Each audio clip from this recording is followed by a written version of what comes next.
Ya, Assalamualaikum warahmatullahi wabarakatuh. Alhamdulillah mabadu. Di pertemuan hari ini yang akan kita bicarakan itu adalah tentang hakikat manusia. Ya, nanti kita akan lihat manusia dari sudut pandang Al-Quran dan nanti kaitannya dengan pendidikan. Nah, maka terlebih dahulu yang harus kita bicarakan itu adalah definisi manusia itu sendiri. Apa sih manusia itu? Sehingga kemudian nanti akan mengalir pembahasan kita dari definisi itu sendiri. Nah, banyak orang yang belum memahami siapa dirinya sendiri, atau bahkan mungkin juga tidak memahami apa itu definisi manusia. Maka lebih sederhananya manusia itu adalah kalau Al-Ghazali itu hayawanun natik, manusia adalah hewan yang berpikir. Pertanyaannya kemudian adalah apa sih definisi berpikir itu sendiri? Maka kita harus sudah mulai mengkaji lebih dalam, karena yang akan kita bicarakan itu adalah tentang hakikat manusia itu sendiri atau ontologi manusia. Jadi mari kita sama-sama pelajari manusia itu sendiri, hakikatnya apa. Nah, yang pertama, manusia itu tadi adalah hewan yang berpikir, dan yang namanya berpikir itu adalah bertanya. Jadi kalau orang sebetulnya sedang berpikir, maka sesungguhnya dia itu adalah sedang bertanya. Nah, sehingga kemudian lalu apa yang disebut dengan bertanya? Ya, bertanya itu mencari jawaban. Dan jawaban yang dicari oleh manusia itu pastilah jawaban yang benar. Sehingga kemudian kalau kita runut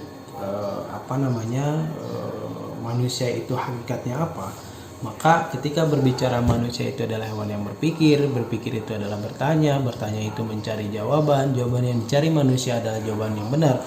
Maka satu poin hakikat manusia itu adalah makhluk yang senantiasa mencari kebenaran. Karena runutnya dari definisi manusia sebagai al-insanu huwa hayawanun natik. Nah, kemudian yang kedua, lalu bagaimana manusia itu mencari kebenaran itu?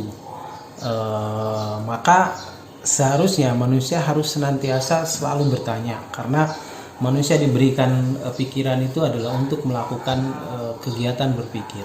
Nah, salah satu poin penting alat untuk melakukan kegiatan berpikir itu namanya adalah pikiran, atau kita sering menyebutnya akal, walaupun ada beberapa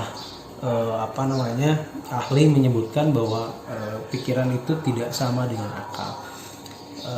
Kita kesampingan itu, tapi yang jelas bahwa ketika manusia diberikan akal, alat untuk berpikir, maka dari berpikir inilah yang seharusnya manusia semakin berkembang. Kenapa disebut berkembang? Karena manusia sering banyak bertanya, manusia sering banyak mencari jawaban, dan manusia sering melakukan kegiatan menuju kebenaran atau pencarian kebenaran. Sehingga kemudian bagaimana caranya bisa manusia itu berkembang? Maka dibutuhkan yang disebut dengan pengetahuan.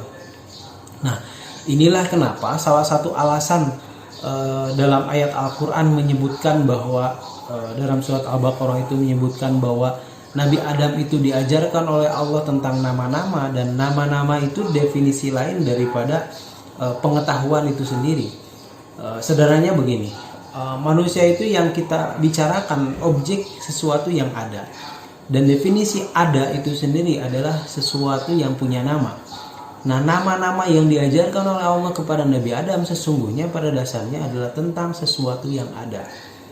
Nah, apa kata lain dari sesuatu yang ada itu sesungguhnya secara hakikat itu adalah pengetahuan. Jadi Allah pada saat itu sedang mengajarkan manusia pengetahuan. Kalau kita tarik pada ranah pendidikan, berarti ada faktor kognitif yang harus kita ajarkan pada orang lain atau pada anak didik, sehingga itu mengajarkan kita bagaimana bahwa ada faktor kognitif yang harus kita ajarkan atau faktor pengetahuan yang harus kita ajarkan. Jadi dari hakikat manusia yang pertama itu adalah manusia hidupnya mencari kebenaran, manusia itu adalah hewan yang berpikir, dan dari berpikir ini manusia harus berkembang, dan syarat manusia bisa berkembang itu adalah pengetahuan.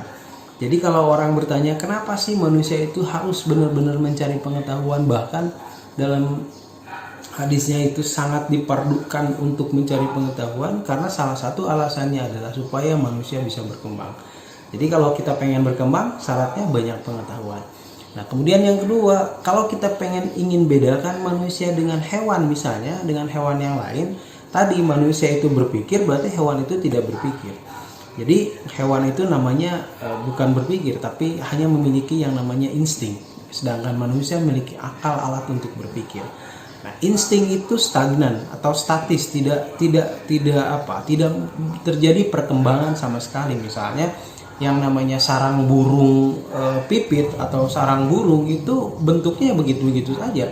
Tidak pernah sarang burung itu berubah menjadi rumah minimalis misalnya dan lain sebagainya. Itulah hewan. Beda dengan manusia. Manusia dari mulai, katakanlah bagi Anda yang percaya adanya manusia purba misalnya, ketika hidupnya nomaden, berpindah-pindah, kemudian berburu di gua, bikin bikin rumah, dan rumahnya terus mengalami perkembangan sampai hari ini. Artinya karena manusia punya akal, alat untuk berpikir. Dari berpikir itu, maka ciri-ciri manusia adalah berkembang. Jadi kalau Anda tidak terjadi perkembangan pada diri Anda, maka Anda dipertanyakan sebagai manusia. Nah, kemudian selanjutnya adalah, maka manusia yang berpikir, kesimpulannya, manusia yang berpikir adalah manusia yang berkembang.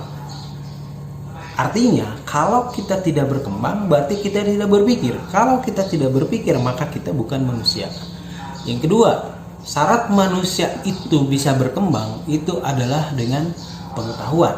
Maka pengetahuan ini sangat penting bagi kita. Maka kenapa dalam Islam, umat Islam itu sangat diwajibkan untuk mencari pengetahuan, bahkan dari mulai lahir hingga meninggal dunia. Itu prinsipnya. Artinya pengetahuan itu sangat penting untuk perkembangan manusia. Oke, kita lanjutkan hakikat yang kedua. Apa manusia itu dibagi tiga bagian. Yang pertama, manusia itu disebut dengan, dalam diri manusia itu ada yang namanya hanif. Makanya kita kalau dalam sholat itu ada hanifah, muslimah, dan seterusnya. Hanif itu artinya adalah kecenderungan pada kebenaran. Dan kebalikan dari hanif itu adalah nafsu. Nafsu itu cenderung pada salah. Jadi kalau hanif cenderung benar, nafsu itu cenderung salah. Dan yang ketiga ada yang namanya akal, alat untuk memilih apakah manusia itu akan memilih hanif atau memilih nafsu. Maka akal ini penting untuk memilih. Dan manusia kalau ingin bisa memilih, maka manusia membutuhkan yang namanya akal. Dan akal itu bisa memilih atau tidak, syarat paling penting akal bisa memilih adalah punya pengetahuan. Lagi-lagi pengetahuan itu penting. Maka kenapa sih yang namanya pendidikan itu harus benar-benar dilakukan? Karena memang pengetahuan inilah landasan dari bagaimana akal kita bisa memilih. Kemudian makanya ada kalimat life is choice, hidup adalah pilihan. Nah, untuk bisa memilih itu kan akal itu harus punya pengetahuan tentang bagaimana cara memilih dan pengetahuan tentang apa yang dipilih. Nah, kita lanjutkan lagi. Jadi manusia itu terbagi tiga bagian. Satu hanif, cenderung benar. Dua nafsu, cenderung salah. Dan yang ketiga adalah akal, alat untuk memilih apakah dia akan memilih hanif atau nafsu. Nah, kemudian hakikat manusia menurut Al-Quran. Yang pertama, manusia adalah makhluk ciptaan Allah. Itu tertulis dalam surat Al-A'la ayat 2, bahwa manusia itu adalah makhluk ciptaan Allah. Kemudian surat At-Tariq ayat 5, bahwa manusia itu diciptakan dari segumpal darah. Kemudian manusia itu dijadikan oleh Allah. Itu ada dalam surat Ar-Rahman ayat 3. Nah, kita bisa mendefinisikan, kalau dalam tafsir Jalalain, surat Ar-Rahman ayat 3 ini berarti dia menciptakan manusia dalam bentuk jenis manusia. Kalau misalnya dalam tafsir Ibnu Katsir atau tafsir yang karya Quraisy Shihab, itu arti daripada khalaqal insan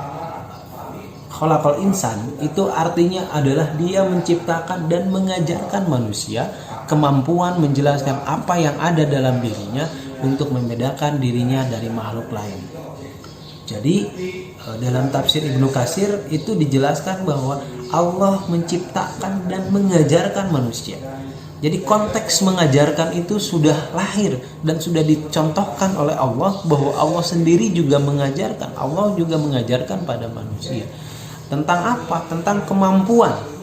Kemampuan apa? Menjelaskan apa yang ada dalam dirinya. Maka manusia itu seharusnya adalah dia mengetahui dulu dirinya sebelum bagaimana dia membedakan dirinya dengan makhluk yang lain. Membedakan dirinya dengan makhluk yang lain, salah satunya bedanya adalah akalnya. Jadi kalau ingin berbicara apa bedanya manusia dengan hewan yang lain adalah akal. Apa bedanya lagi adalah perkembangan, karena dari akal ini manusia harus melakukan perkembangan. Nah, jadi dalam tafsir Ibnu Katsir itu dijelaskan arti surat Ar-Rahman ayat 3 itu sendiri. Itu artinya adalah dia menciptakan dan mengajarkan kepada manusia kemampuan untuk menjelaskan apa yang ada dalam dirinya dan apa bedanya dirinya dengan makhluk lain. Khalaqal insan itu diartikan sedemikian rupa dalam tafsir Ibnu Katsir. Berbeda dengan tafsir Jalalain yang hanya mengartikan dia menciptakan manusia atau bentuk jenis manusia. Nah, makanya nanti dalam ayat-ayat Al-Quran itu dalam Al-Quran itu nama manusia itu sendiri ada insan dan lain sebagainya, ada basyar dan sebagainya. Nanti akan kita jelaskan makna-makna itu sendiri. Jadi saya ambil contoh hakikat manusia dalam Al-Quran, penciptaannya itu diambil satu surat Al-Alaq ayat 2, surat At-Tariq ayat 5, kemudian surat Ar-Rahman ayat 3. Walaupun memang banyak ayat-ayat yang lain yang membahas tentang bagaimana manusia itu diciptakan. Nah, kemudian selanjutnya adalah arti manusia dalam Al-Quran. Satu, dalam ayat Al-Quran manusia itu ditulis dengan insan, ins, kemudian anas. Nah, insan, ins, dan anas itu bermakna atau memiliki arti fisik, jasmani, dan rohani. Jadi manusia secara keseluruhan, mau fisik, mau jasmani, mau rohani, itu disebut insan, ins, dan anas. Jadi kalau Anda menemukan ayat-ayat Al-Quran yang teksnya itu adalah tulisan insan, ins, dan anas, maka itu berarti manusia seutuhnya, baik dari jasmani, fisik, maupun rohani. Nah, ada juga dalam Al-Quran itu disebutkan manusia itu basyar. Basyar itu hanya sebatas fisik. Jadi orang yang sudah meninggal pun itu disebutnya basyar. Artinya rohnya itu sudah tidak ada, rohaninya sudah tidak ada, itu juga masih disebut basyar. Itu misalkan dalam surat Al-Anbiya ayat 34 sampai 35 itu disebutkan ada kata basyar di sana. Kemudian ada lagi dalam Al-Quran itu disebutnya Bani Adam atau Zuriat Adam yang bermakna keturunan Nabi Adam. Itu kita tidak perlu jelaskan panjang lebar. Nah, kemudian definisi manusia di dalam Al-Quran itu salah satunya adalah dijelaskan di dalam surat Al-Baqarah ayat 30. Bahwa manusia itu diciptakan oleh Allah untuk menjadi khalifah di muka bumi. Makna khalifah itu bukan berarti menjadi seorang raja di muka bumi, tetapi bagaimana dia bisa memimpin minimal dirinya sendiri. Contoh misalnya yang namanya tangan itu kalau tidak dipimpin ketika makan, maka itu tidak akan bisa kita makan. Kita memimpin tangan ketika makan saja, kita memimpin tangan, ngambil piring, kita ngambil nasi, kemudian tangan itu mengambil nasi lalu dimasukkan ke mulut dan mulut kita terbuka, lalu gigi kita mengunyah, lalu leher kita menelan dan lain sebagainya, kemudian usus kita mencerna, lambung kita mencerna dan sebagainya. Itu sesungguhnya pada saat itu kita sedang memimpin anggota tubuh kita sendiri. Jadi yang namanya khalifah di muka bumi itu bukan harus berpikir bahwa menjadi seorang raja, bukan, tetapi untuk memimpin dirinya saja sendiri, tidak ngambil barang orang lain, tidak menyakiti orang lain, itu adalah tugas khalifah sungguhnya. Makanya dalam surat Al-Baqarah tersebut itu dijelaskan bagaimana malaikat itu bertanya kepada Allah tentang kenapa harus manusia, padahal manusia itu adalah makhluk yang senantiasa melakukan kerusakan dan pertumpahan darah. Maka dari pertanyaan itu sesungguhnya lahir tugas manusia sebagai khalifah. Satu, manusia itu harus memelihara alam, artinya tidak melakukan kerusakan. Dan yang kedua, harus senantiasa berdamai, artinya tidak melakukan pertumpahan darah.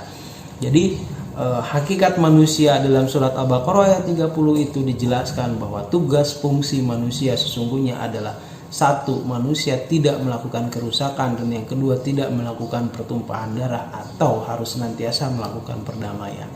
Nah, kemudian yang kedua, manusia itu makhluk yang dimuliakan oleh Allah. Makanya kenapa malaikat itu harus disuruh sujud kepada Adam yang merupakan manusia?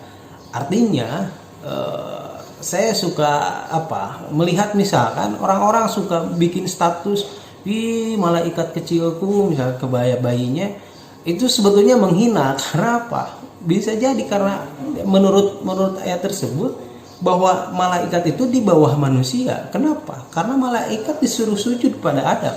Artinya manusia itu lebih unggul dibanding malaikat. Jadi jangan sembarangan gitu. Kemudian yang selanjutnya adalah manusia itu adalah makhluk yang diciptakan. Ada manusia itu disebutnya dengan makhluk, artinya adalah yang diciptakan. Karena berada dalam fitrah dan manusia itu memiliki menjadi sesuatu yang lemah. Nah, kemudian yang kedua, manusia juga disebutnya mukarrom, artinya makhluk yang dimuliakan. Alam ini ditundukkan untuknya dan diperuntukkan bagi manusia. Makanya manusia dijadikan khalifah di muka bumi. Maka manusia itu disebutnya mukarrom. Karena manusia disebut mukarrom, maka Anda harus menjaga kemukarroman Anda. Anda harus menjaga kemuliaan Anda. Jangan sampai Anda tidak mulia. Misal, yang namanya orang sedang mabuk itu sudah tidak memuliakan dirinya. Kenapa? Yang namanya orang mabuk itu kayak orang gila. Dan ketika manusia sudah mabuk dan dia sudah gila, maka kemuliaannya sudah hilang. Maka sesungguhnya pada saat itu dia sudah tidak menjadi manusia. Maka kenapa yang namanya mabuk itu diharamkan oleh Allah, kan gitu. Yang namanya meminum minuman yang memabukkan itu diharamkan oleh Allah. Karena Allah menyampaikan sesungguhnya perintah pada manusia, manusia, kamu itu harus menjaga kemuliaan kamu, kan gitu. Kemudian yang selanjutnya, manusia disebutnya juga mukallaf. Mukallaf itu adalah yang mendapatkan beban, yang mendapatkan tugas. Bebannya apa? Beribadah sebagai konsekuensi dari kesempurnaan yang diperolehnya. Karena manusia ini disebut sempurna, maka konsekuensi dari kesempurnaannya ini itu adalah bagaimana manusia beribadah pada Allah. Dan ibadah itu konteksnya kita meminjamkan pulpen ke teman kita, maka niatnya itu harusnya lillahi ta'ala, dan itulah yang disebut dengan ibadah kepada Allah. Jadi ibadahnya bukan kepada manusia tapi kepada Allah. Makanya konteks la ilaha illallah itu ada bimakna la ma'buda illallah. Tidak ada yang harus diibadahi selain daripada Allah. Jadi walaupun kita hanya meminjamkan pulpen dan meminjamkannya itu ke teman kita, itu sesungguhnya kalau kita lillahi ta'ala, maka ibadahnya itu adalah bukan kepada manusia tapi kepada Allah. Nilainya adalah itu. Kemudian yang keempat, manusia disebut juga mukhayyar. Mukhayyar itu adalah manusia yang bebas memilih. Makanya ketika menghadapi corona ini saja, misalkan banyak orang yang menjadi jabariyah, menganggap bahwa ya udahlah kumaha Allah dan lain sebagainya. Padahal yang diajarkan oleh Ahlus Sunnah wal Jamaah, kita ini juga disebut dengan mukhayyar. Manusia itu disebut mukhayyar, artinya manusia yang bebas memilih. Saya bebas memilih loh. Kalau Anda tidak mau terkena corona, ya maka Anda jauhilah keramaian, jauhilah orang-orang yang terkena positif, dan jagalah diri Anda agar senantiasa sehat dan tidak terrasuki oleh virus corona, kan gitu ya. Kemudian yang terakhir, manusia itu disebutnya adalah majzi.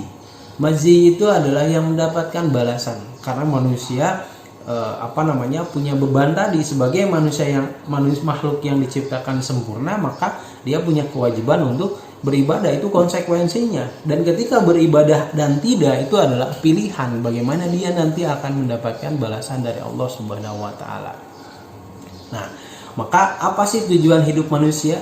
Yang pertama itu adalah menuju Tuhannya atau mencari ridho Allah. Maka itu sederhananya, secara vertikal tujuan manusia itu adalah mencari ridho Allah, atau yang disebut bahasa dalam dunia tasawuf itu adalah taqarrub, mendekatkan diri pada Allah. Lalu tujuan horizontalnya apa? Tujuan horizontalnya adalah bahagia di dunia dan di akhirat, dan rahmat bagi manusia dan seluruh alam. Maka kita ini harus menjadi rahmat. Rahmat itu konteksnya, misalkan rahmat diartikan kasih sayang. Maka yang harus kita lakukan apa? Yang harus kita lakukan adalah bagaimana kita mengasihi dan menyayangi banyak orang.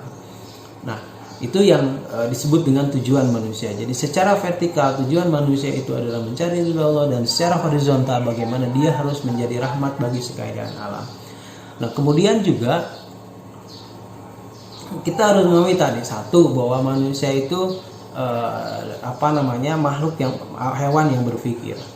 Maka bedanya manusia dengan hewan itu adalah berpikirnya, dan berpikir itu adalah alatnya namanya adalah akal, dan dengan akal inilah manusia bisa berpikir dan manusia bisa berkembang. Dan syarat untuk bisa berkembang, manusia harus punya pengetahuan, akalnya harus diisi oleh pengetahuan. Maka contoh sederhana saja, ketika Anda melakukan diskusi, teman Anda tidak bertanya, tidak ngomong dan lain sebagainya, kemungkinannya kan salah satu kemungkinannya bahwa dia tidak ada pengetahuan di dalam otaknya, di dalam akalnya, sehingga kemudian dia tidak bisa bertanya. Atau bisa jadi misalkan hal lain, dia malu, dia takut dan sebagainya. Tetapi paling pentingnya adalah bagaimana manusia bisa berkembang. Manusia harus memiliki akal yang digunakan. Bahasa akal yang digunakan itu berpikir, dan berpikirnya itu harus menggunakan pengetahuan. Oke, jadi hakikat manusia sesungguhnya sudah saya jelaskan. Yang pertama adalah manusia hewan yang berpikir. Berpikir itu harus berkembang, karena berkembang itu adalah dengan pengetahuan. Dan yang kedua tadi konteksnya dalam ayat-ayat Al-Quran, manusia disebut insan, anas, bashar dan lain sebagainya. Kemudian manusia juga tujuan secara vertikal itu adalah mencari ridha Allah, dan secara horizontal manusia harus menjadi rahmat bagi sekalian alam. Itu saja di pertemuan hari ini, dan kita lanjutkan di pertemuan minggu berikutnya. Bila Assalamualaikum warahmatullahi wabarakatuh.